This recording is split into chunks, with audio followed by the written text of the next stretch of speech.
찬송하시겠습니다. 찬송가 540장입니다. 찬송가 540장.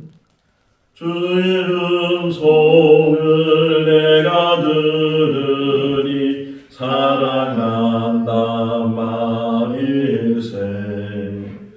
믿는 마음으로 주께 가오니 나를 영접하소서.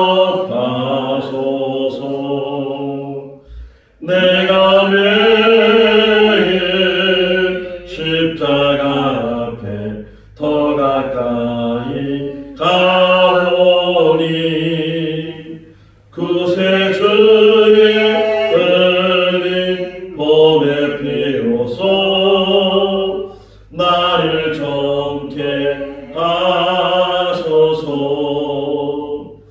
주여 놀르신 은혜 베푸사 나를 받아주시고 나의 품은 뜻 주의 뜻같이 되게 하여 주소서. 내가 매일 십자가 앞에 더 가까이 가오니 그새 주의 흘린 봄의 비로소 나를 정케 하소서. 주의 보좌로 나아갈 때에 어찌하니 기쁠까. 주의 얼굴을 항상 배우니 더욱 친근합니다.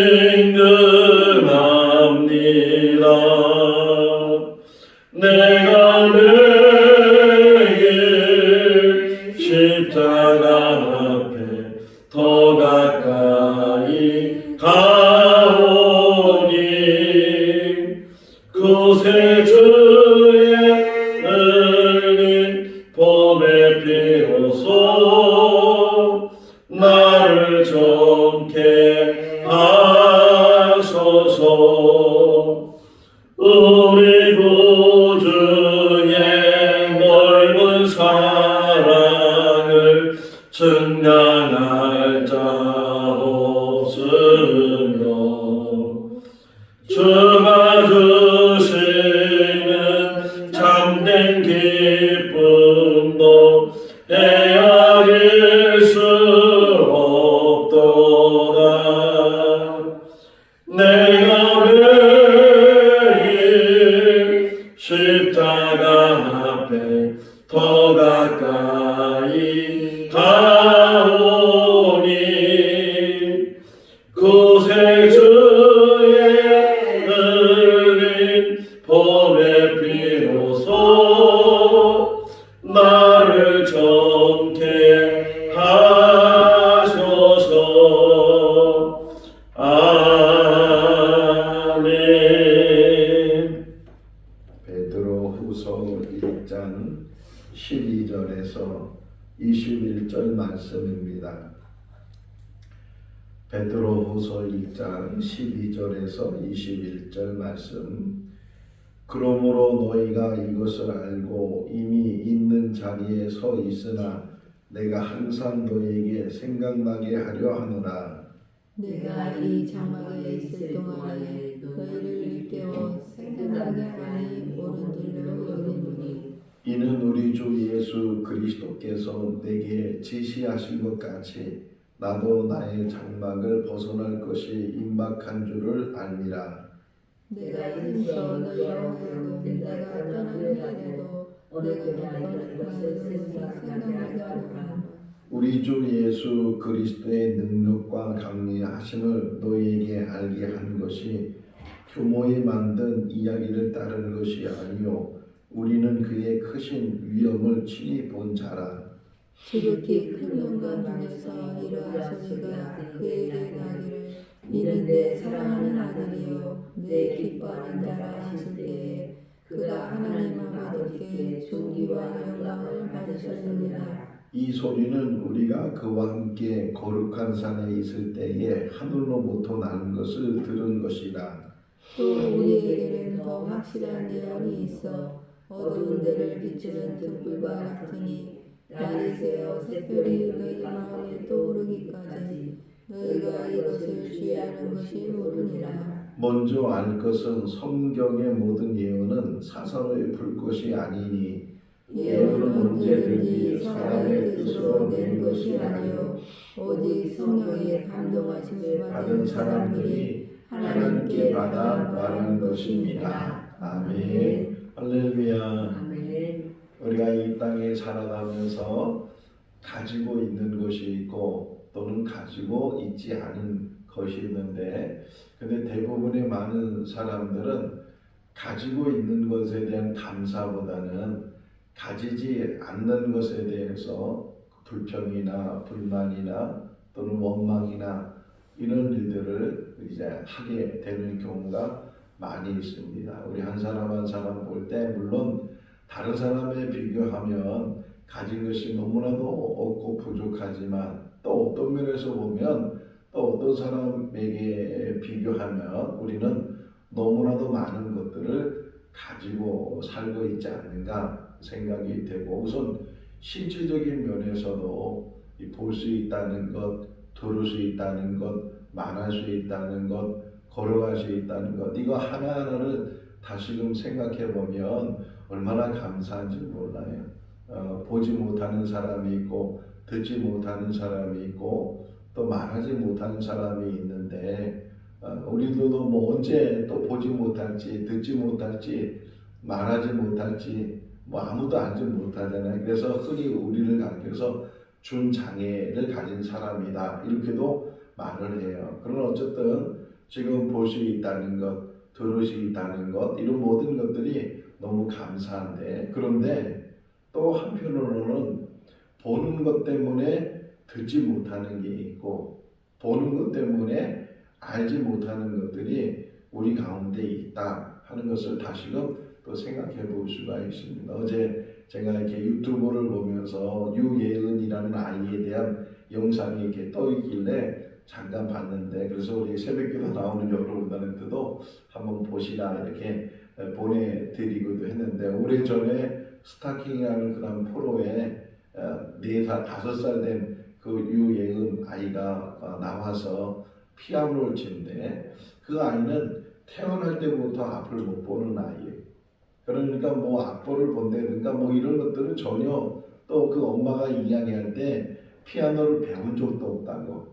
그런데도 한 번 들은 이 피아노 소리를 그냥 자기가 알아서 그 피아노를 치게 되고, 지금은 한 대학생 정도가 됐어요. 그래서 뭐 새롭게 하소서라는 그런 프로에 나와서 간증도 하고 또 여러 교회를 다니면서 피아노를 치면서 찬양도 하고 지금도 하나님의 일을 열심히 잘 감당하고 있는데, 혹이나 그 아이가 태어날 때 그냥 일반적으로 이렇게 세상을 볼 수 있는 눈을 가지고 태어났으면 그 아이가 가지고 있는 이 청력, 절대 음감 이런 모든 것들을 깨달을 수 있었을까? 혹이나 어쨌든 보지 못하는 것이 큰 장애지만 그 아이가 보지 못하는 것 때문에 그 아이만이 가지고 있는 이 청각, 듣는 것, 이것들이 그 아이를 지금 훌륭한 피아니스트를 만들지 않았는가 하는 생각을 갖게 돼요. 오늘 새벽에 일어나면서 이 하나님의 소리에 대한 말씀을 묵상하면서 우리가 이 본다는 것 때문에 혹이나 들어야 될 것을 듣지 못하는 일들을 우리가 많이 경험하지 않는가. 사무엘상 3장을 보면 사무엘이 이제 어릴 때부터 성막에서 그가 생활을 하잖아요. 한나의 그 소원 기도 때문에 저에게 아들을 주시면 영원히 하나님 앞에 드리겠습니다. 그래서 정말 그 약속한 대로 어린 사무엘을 이제 엘리 제사장이 데려다 주고 성막에서 그가 성장을 하고 있을 때 어느 날 하나님께서 사무엘을 부르시잖아요. 사무엘아 사무엘아 이렇게 부르니까 그 어린 사무엘이 제사장 엘리가 부르는 줄 알고 그 엘리에게 찾아가가지고서 제가 여기 있습니다. 저를 부르셨습니까? 엘리는 전혀 부르지 않았는데 이 아이가 와서 아니 안 불렀으니까 돌아가서 자라. 그리고 이제 잠자리에 또 들었는데 또 두 번째 하나님께서 사무엘아 사무엘아 부르셨어요. 아이띠 어린 사무엘이 엘리 제사장이 부르는가 보다 이렇게 해서 또 찾아가고 이렇게 세 번씩이나 세 번째 이 사무엘이 엘리 제사장에 찾아갔을 때 그때서야 엘리 제사장도 이거는 하나님이 사무엘을 부르시는 거구나. 그래서 한 번 더 너의 이름을 부르는 소리가 들리면 주여 제가 여기 있습니다. 말씀하십시오. 이렇게 이야기하라고. 그래서 또 사무엘이 잠자리에 들었는데 아니나 다를까 네 번째에 하나님께서 사무엘을 부르셨어요. 그때서야 사무엘이 그 자리에서 무릎을 꿇고 제가 여기 있습니다. 제가 듣겠습니다. 이렇게 고백하는 그런 말씀을 보면서 우리의 삶 가운데서 혹이나 듣지 못하는 아니 무엇보다도 하나님의 음성을 듣지 못하는 그런 삶을 우리가 살아가고 있지는 않는가. 또 오늘 새벽에 일어나서 생각난 게 뭐였냐면 왜 우리 성도들 우리들은 기도할 때 눈을 감는가?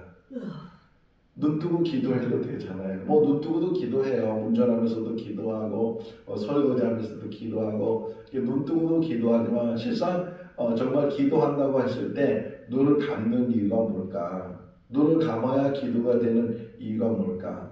보지 않고 이 하나님을 보는 거예요. 육안으로는 보이지 않는 그 하나님이 눈으로 감으면 영의 눈으로 하나님을 볼 수 있다. 하나님을 보고 또 눈을 감아야 귀가 더 민감해지게 되고 하나님의 말씀을 들을 수 있고 또 하나 생각난 게 왜 기도할 때 두 손을 모으고 기도할까? 왜 두 손 모으고 손 안 모으고도 얼마든지 우리 기도할 수도 있고 그런데 기도하는 자세 하면은 두 손을 모은다. 때로는 또 두 손을 들고서 기도하기도 하고 다 그게 그냥 습관적으로 그냥 무의식적으로 하는 것 같지만 제가 오늘 새벽에 깨닫는 것은 눈을 감는 것은 이제 보는 것 육으로 보는 것을 멈추고 영으로 보는 하나님께 더 민감하게 집중하는 그런 자세이고 손을 모으는 것은 제가 이제 해석한 거예요. 손을 모으는 것은 하나님 저는 할 수 없습니다. 하나님이 하십시오. 손을 꼭 묶어버렸어요. 손을 묶이면 뭘 할 수 있겠어요?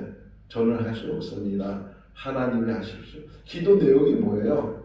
우리가 못하는 것을 간구하는 거잖아요. 우리가 해결하지 못하는 문제들을 하나님 앞에 의지하고 하나님 앞에 간구하는 거잖아요. 또 손 들고 이제 기도하는 것은 항복의 자세다. 하나님 항복합니다. 제가 하나님 앞에 항복하니까 하나님께서 생명을 붙들어 주시고 하나님 뜻대로 하십시오. 이런 자세가 기도의 자세가 아닌가. 오늘 본문을 보게 되면 베드로가 하늘에서부터 들었던 소리, 여기 소리라는 표현이 나오잖아요. 17절 한번 읽어볼까요? 지극히 큰 영광 중에서 이러한 소리가 그에게 나기를 이는 내 사랑하는 아들이요 내 기뻐하는 자라 하실 때에 그가 하나님 아버지께 존귀와 영광을 받으셨느니라. 또 18절에도 이 소리는 그렇게 표현하잖아요. 소리를 들었다는 거예요. 근데 어디서 들었는가? 복음서를 찾아가 보게 되면 마태복음, 마가복음, 누가복음이 기록되어 있어요. 요한복음에 기록되어 있지 않지만 이 마가, 마태 또 누가복음에 예수님께서 산에 올라가서 변화된 모습, 그 변화된 모습을 이제 세 명의 제자만 데리고 올라갔거든요. 베드로, 야고보, 요한 이 세 명의 제자만 데리고 올라가서 그 변화돼서 갑자기 모세와 엘리야도 나타나게 되고 세 사람이 막 이야기하는 것을 베드로가 보면서 그러면서 여기가 좋습니다. 여기다 장막 세 개를 지으십시다. 막 그랬을 때 갑자기 또 모세와 엘리야는 없어지게 되고 오직 예수님만 보이게 됐을 때 그때 하늘에서부터 소리가 났어요. 이는 내 기뻐하는 자 내 아들이다. 이렇게 하는 소리를 이 베드로가 또 야고보와 요한도 함께 들었다. 그런데 또 특별히 누가복음을 읽어보면 누가복음은 어떻게 표현되냐면 다른 복음에서는 산에 올라가서 변화된 모습으로 표현되어 있는데 누가복음에서는 기도하기 위해서 이 수식어가 나와요. 기도하기 위해서 산에 올라가셔서 그러니까 기도하시는 중에 예수님의 모습이 변해서 아주 빛나는 광채가 있고 그 모습은 어느 것보다 더 하얀 흰 옷을 입은 그런 모습으로 이 베드로와 이 두 명의 제자들에게도 보여진 것처럼 예수님께서 변화된 그래서 요즘 뭐라고 해요? 10절부터 다시 보시면 이것이 이제 18절 보세요. 18절 읽어볼까요? 이 소리는 우리가 그와 함께 거룩한 산에 있을 때에 하늘로부터 난 것을 들은 것이다. 이 베드로의 표현이에요. 거룩한 산임에 예수님이 변화되기 그 산 자체가 거룩한 것이 아니고 그 산에서부터 예수님이 변화된 모습을 이제 제자들에게 보였기 때문에 그곳에서 내가 예수님의 모습을 다시 보게 되고 그곳에서 내가 하나님의 음성을 듣게 됐다 하고 이제 베드로가 고백을 하고 있어요. 변화된 모습 속에서 근데 이 내 기뻐하는 자여 내 사랑하는 자다 이 말이 그 전에 베드로는 예수님께서 이제 공생을 시작하시면서 고기를 잡고 있던 베드로를 제자로 삼으셨잖아요. 그러니까 그 전에 예수님께서 공생의 시작은 요단강에서 세례 요한에게 세례를 받으면서 이제 공생애를 시작하시는데 그때 요단강에서 요한으로부터 세례를 받으시고 물에서 이렇게 올라오실 때 성령이 비둘기 같은 성령이 예수님에게 임하시고 그러면서 하늘에서 또 이는 내 기뻐하는 자고 내 사랑하는 아들이다 그런 음성이 들렸어요. 똑같이 변화사에서 들었던 그 음성이 또 세례 받으실 때도 세례 요한이나 다른 여러 사람들이 보는 앞에서도 그런 음성이 들려지게 됐다. 또 이것이 시편에 있는 말씀이 인용되는 거거든요. 그러니까 오래전부터 그렇게 그 음성이 들릴 것을 이야기하고 있는 것처럼 우리들도 이 땅에 사는 날 동안 하나님의 음성이 들려줄 수 있기를 바랍니다. 이전에 있는 우리의 신앙의 선조들이 그 하나님의 음성을 들어서 아브라함아 부르셨던 하나님께서 사무엘아 부르셨던 하나님께서 오늘도 우리 각자의 이름을 부르시고 또 우리에게 말씀하실 줄로 믿습니다. 엘리야가 이세벨 때문에 저기 광야로 도망갔다가 죽여달라고 했던 엘리야 그러다가 이제 호렙산에 가서 하나님의 음성을 들었을 때 처음에는 막 큰 소리가 들리는데 그것은 하나님의 음성이 아니었어요. 뭐 우레가 들리고 막 그랬는데도 하나님의 음성이 아니었고 마지막 들려지는 소리가 세미한 소리로 오늘 이 새벽에도 우리에게 세미한 소리로 하나님께서 말씀하실 줄로 믿습니다. 세상에 많은 소리가 있어요. 뭐 이런저런 소리가 많이 들려요. 근데 세상에 들리는 소리는 다 슬픈 이야기고 또 뭐 살인 사건 무슨 사건 이런 사건의 소리 뭐 잘 됐다는 소리보다는 안 됐다는 소리가 너무 많이 들리고 사람의 소리가 너무 많이 들리고 사람의 소리 때문에 넘어진 일들이 얼마나 많이 있는지 몰라요. 우리가 관심을 가져야 될 것은 하나님이고 하나님의 소리인 줄로 믿습니다. 조용한 곳에서 골방이라는 게 그런 의미거든요. 아무 소리도 안 들리는 곳에서 아무도 보이지 않는 곳에서 그곳에서 하나님을 만나게 되고 하나님의 소리를 듣게 되는 줄로 믿습니다. 요한복음 1장을 보면 빌립이 예수님을 만난 다음에 자기 친구 나다나엘을 찾아가요. 내가 예수님을 만났다. 나사렛 예수를 만났다. 그분이 메시아다. 나다나엘이 말하기를 아니 나사렛 무슨 선한 것이 나겠느냐 부정하게 되고 부인하게 되고 그래도 억지로 빌립이 이 나다나엘 예수님께로 데려갔을 때 예수님께서 나다나엘을 보시면서 이는 참 이스라엘 사람이다. 저 안에는 간사함이 없다. 처음 만났는데 그런 이야기들을 나다나엘이 어떻게 저를 아십니까? 이렇게 이야기하니까 네가 감람나무 밑에서 네가 기도할 때 네가 거기 있을 때 미리 알았다는 거예요. 그것이 어떤 곳이에요? 자기만 알고 있는 장소고 자기만 머물러 있는 장소고 하나님과 만나는 장소. 우리의 장소가 이 자리가 될 수 있기를 바랍니다. 우리의 장소가 내가 거하는 집이 될 수 있기를 바랍니다. 우리가 거하는 장소가 어느 자리든지 뭐 직장이든지 어느 자리든지 사람이 많든 적든 항상 하나님을 향하고 하나님의 음성에 민감하고 하나님의 음성에 집중하게 되면 하나님의 음성이 우리 가운데 들려지게 될 줄로 믿습니다. 자, 또 하나 베드로가 오늘 고백하는 것 중에 하나가 뭐냐면 예수님께서 디베랴 바닷가에서 베드로를 부르셨잖아요. 요한복음 21장을 보게 되면 예수님 십자가에 죽으시고 제자들이 뿔뿔이 흩어졌는데 몇 명의 제자들은 나는 고기 잡으러 가겠다. 어부 출신이니까 고기 잡으러 가겠다. 그래서 디베랴 바닷가에 가서 고기 잡으면 밤새도록 잡으려고 했는데 고기를 못 잡았어요. 그 새벽에 그 아침에 주님이 나타나셔서 말씀하시죠. 오른쪽에다가 그물을 던져라. 그래서 그물을 던져보니까 153마리의 고기가 잡혔다. 뭐 그런 이야기가 나오고 그러면서 조반을 다 준비해서 나눠주시면서 예수님께서 베드로에게 물으 시몬의 아들 베드로, 요한의 아들 시몬아, 네가 나를 사랑하느냐 이렇게 세 번씩이나 물은 이야기. 그러면서 베드로에 대해서 말씀하시죠. 네가 젊었을 때는 마음대로 돌아다니지만 이제 후에 너가 묶인 자가 될 것이고 마음대로 돌아다니지 못할 자가 될 것이다. 이렇게 예수님께서 말씀해 주셨습니다. 자, 거기에 14절 읽어볼까요?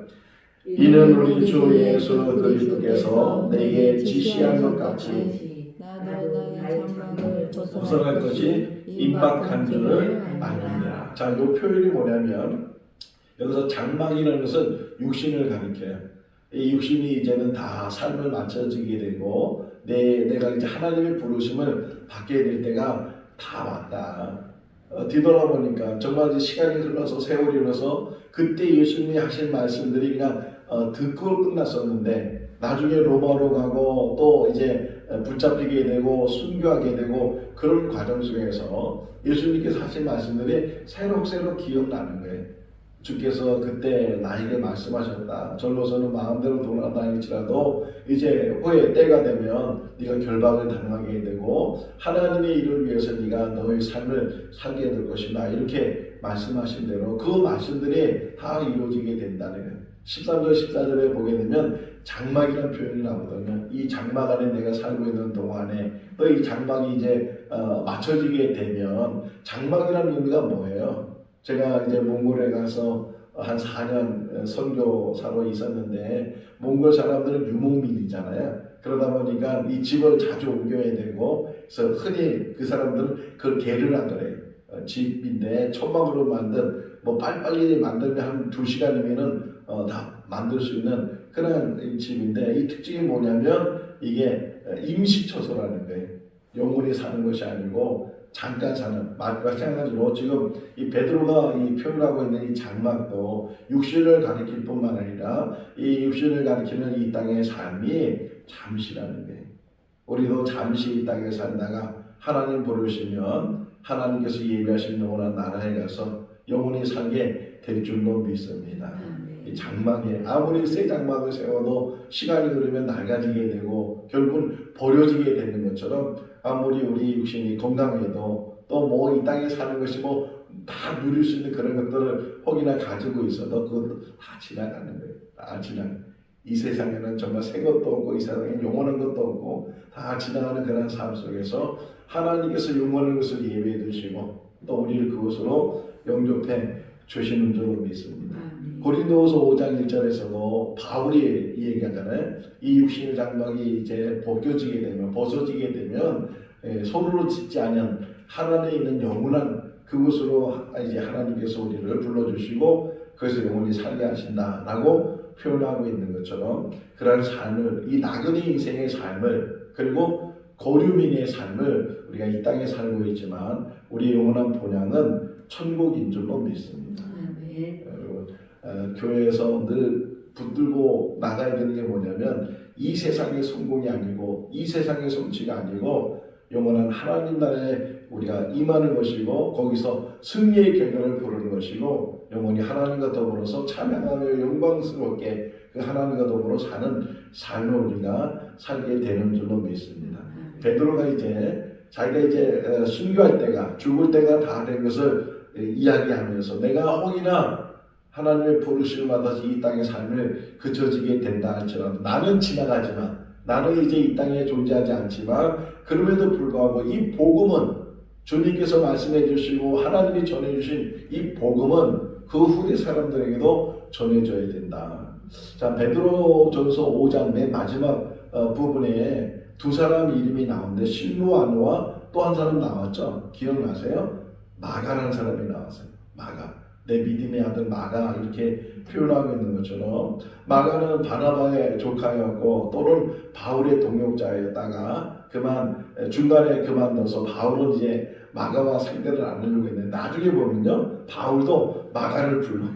마가, 사람들에게 다 변하는 거예요. 이랬다 저랬다는 게 사람인데 사람은 어쨌든 이 마가가 베드로와 이게 믿음의 동역자가 되고 어떤 면에서는 마가복음은 이 베드로의 영향이 많이 들어가지 않았나 이렇게 우리가 생각할 수 있는데 요 15절 말씀은 그런 내용이에요.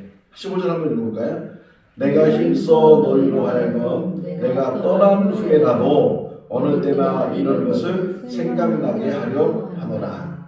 지금 내가 살아있는 동안에 꼭 해야 될 일이 뭐냐? 주님과 3년 동안 동행하면서 주님이 말씀하신 것, 주님이 보여주신 것, 또 주님이 약속하신 것 이런 것들을 내가 꼭 전해주고 싶다. 혹이나 내가 세상을 떠난다 할지라도 내가 본 것, 내가 들은 것 이것을 꼭 전해주고 싶다. 우리들도 마찬가지. 우리가 보고 들은 것, 우리가 깨달은 것, 우리가 가지고 있는 믿음 이것을 우리가 가지고 있는 것도 중요하지만 이것을 우리 자녀들, 자손들에게 다른 사람들에게 이것을 나눠주고 이것을 정말 전해주고 전수하는 거거든요. 믿음의 전수, 복음의 전수 이게 전도고 이게 선교거든요. 이런 전도와 선교가 우리 한가운데 있어야 될 줄로 믿습니다. 가문이라는 게 중요하잖아요. 가문, 흐른다는 거예요. 그 조상이 때부터 이게 똑같은 그 정신 그런 것들이 흘러가는 게 가문을 이루는데 우리에게는 믿음의 가문을 이룰 수 있기를 바랍니다. 디모데를 보세요. 디모데후서 1장을 보게 되면 디모데의 그 신앙은 외할머니 그리고 그 어머니의 신앙이 이어졌다는 거예요. 우리의 신앙이 우리 아들 딸들에게 우리 손자 손녀들에게 우리 모든 자손들에게 그 믿음이 흘러 아브라함 믿음이 흘러서 지금 이스라엘 민족을 이룬 것처럼 우리의 믿음이 그렇게 흘러가는 그런 삶을 우리가 살아야 되는 줄로 믿습니다. 자, 우리에게 주신 선물이 성경이라고 했잖아요. 이 성경은 많은 사람들 오늘 오면서도 어느 분 이야기를 하면서 성경은 1600년 기간 동안 쓰여졌어요. 그러니까 모세부터 시작해서 사도 요한까지 기간을 따지면 1600년 정도의 기간이고 한 40여 명의 막 직업도 다르고 신분도 다르고 다 다른 사람들이 이 성경을 이제 기록해서 우리에게 전해줬는데 이 성경은 그 많은 사람들이 기록했지만 또 시대가 다 다른 가운데 기록됐지만 이 모든 것의 공통점은 하나님이 성령을 통해서 여기 보세요. 21절 읽어볼까요? 예언은 언제든지 사람의 뜻으로 낸 것이 아니요 오직 성령의 감동하심을 받은 사람들이 하나님께 받아 말하는 것입니다. 20절에 보면 성경이라는 단어가 나오잖아요. 이 성경을 사설이 풀지 말아야 된다. 이것은 사람의 뜻으로 기록한 것이 아니고 성령의 감동에 의해서 하나님께서 말씀하신 것을 그 말씀을 들은 사람들이 선지자들이 하나님의 말씀을 들었고 모세가 하나님의 말씀을 모세가 어떻게 창조 이야기를 알 수 있겠어요? 경험하지도 않았는데 보지도 못했는데 근데 정말 태초에 일어난 이야기를 모세가 쓸 수 있었던 것은 성령의 감동에 의해서 하나님이 말씀해 주셔서 그걸 깨달아서 쓴 것처럼 하나님의 말씀은 지금도 우리 이 성경 말씀을 통해서 우리에게 말씀해 주시는 줄로 믿습니다. 혹이나 사사로이 풀면 안 된다는 거예요. 목회자가 가장 조심해야 될 게 바로 그런 것들이거든요. 자기 생각대로 자기 판단대로 자기가 아는 대로 이렇게 하다 보면 정말 하나님 말씀에 벗어나 있는 전혀 하나님 말씀이 아닌 그래서 내일 보면 내일 거짓 선자 이야기가 나와요. 거짓 선자, 거짓 교사. 제가 이 베드로후서 서론에 설명해 줬잖아요. 왜 베드로후서를 쓰게 됐는가?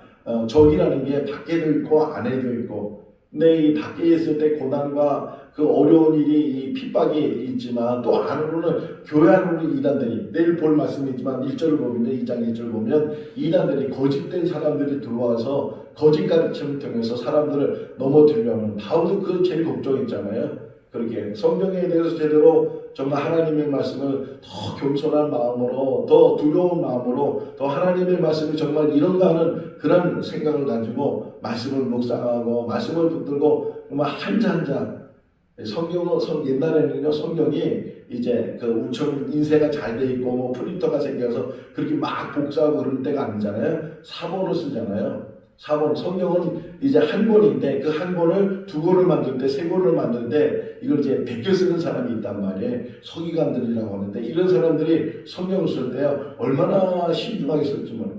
더더구나 하나님의 단어로 쓰게 되면 함부로 쓰지 않고 하나님의 이름을 어떻게 함부로 쓸 수 있을까 할 정도로 그런 마음의 자세를 가지고 성경을 썼는데, 우리들은 성경을 읽을 때, 성경 말씀을 들을 때 에스라서를 보게 되면 느헤미야에도 나오죠. 느헤미야서에 나오네요. 느헤미야서를 보게 되면 에스라가 성경을 읽으니까 사람들이 다 일어나서 그 하나님의 말씀을 들었어요. 하나님의 말씀을 들었어요. 그래서 오늘 교회는 성경 봉독할 때 다 일어나서 성경 봉독을 해요. 다 일어나 하나님의 말씀을 받습니다. 생명한 교회 가니까 그렇게 하는 것 같은데, 하나님의 말씀을 받을 때 다 일어나서 하나님의 말씀을 받는 거예요. 우리가 들을 때, 하나님 말씀을 묵상할 때 더 이 말씀 안에, 어제 우리 성경 퀴즈 대회를 했는데 너무 감사하고 우리 성도님들이 너무 열심히 준비하고 그래서 너무 마음이 흐뭇한데, 정말 말씀에 더 집중하고 말씀을 붙들고 말씀 안에서 우리가 살아가는, 사설이 풀지 말라는 것을 읽지 말라는 게 아니에요. 사설이 풀지 말라는 것을 해석하지 말라는 게 아니에요. 더 성령에 의지해서 하나님의 소리에 민감하고 하나님이 원하시는 그 말씀. 선지자들의 특징이 뭐예요? 들을 말씀을 그대로 전하는 거예요. 거기에 더 붙이거나 거기에 빼버리면 거짓 선지자가 되고 잘못 전하는 자가 되는 것처럼, 하나님의 말씀 우리가 정말 마음에 사모하는 가운데 잘 귀담아 듣고 그 말씀 안에 사는, 말씀 안에 기쁨을 누리는, 말씀 안에 영생을 찾고 생명을 찾는 그런 기쁨이 우리 가운데 있을 수 있기를 주님의 이름으로 축원합니다. 기도하겠습니다.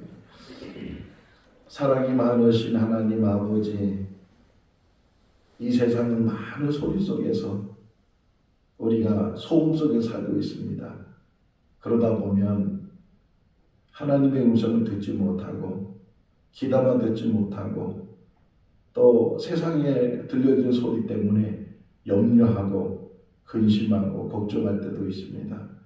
세상의 모든 소리는 다 귀를 막을 수 있도록 오직 하나님의 소리에 더 민감하고 하나님의 소리에 더 집중하는 우리들 되게 하여 주시옵소서. 내가 너를 사랑한다. 이 한마디에 우리 모든 것들은 다 해결됩니다. 하나님의 사랑이 있고 하나님의 사랑을 받는 우리들인데 무엇이 두렵고 무엇이 걱정이 되고 무엇이 염려가 되겠습니까? 하나님 우리를 택해 주시고 사랑 가운데 우리를 인도해 주신 것 감사합니다. 생거 진정교회 하나님이 세우시고 또 우리를 불러주신 줄로 믿습니다.